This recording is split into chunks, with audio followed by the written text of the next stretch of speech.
And maybe some of the people watching this have never been to Bell Harbour, and they just assume Miami is the beach.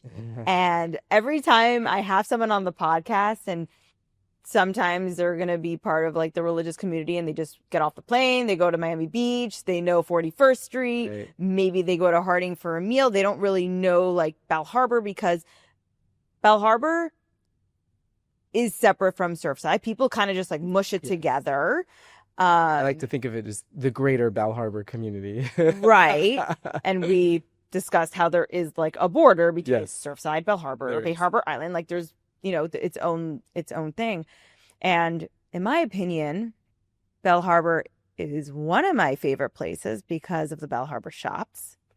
And, there's a lot of talk, which we won't get into, Yes. on like the project. Live local. I can't even follow these things anymore. So Yeah. we're not going to get into that. Okay. But a great spot for tourists is the Bell Harbour shops.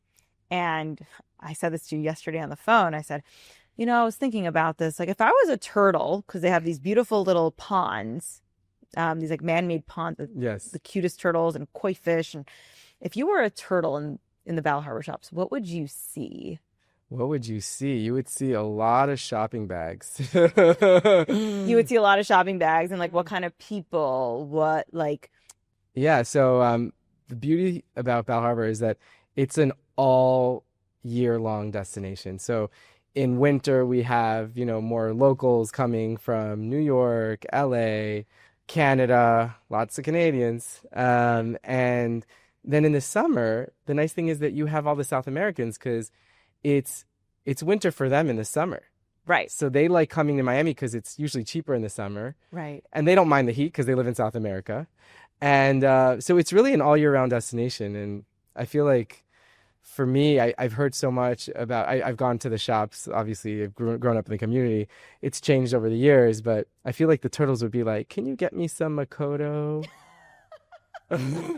They like fish, right? So it's one of the places I would love to go to, but not kosher. Not kosher. Yeah.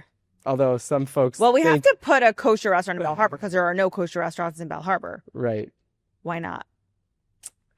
Is it a lack of space? Like what's the I mean, problem? other than the shops, it would have to be in a hotel, I guess, or in a condo.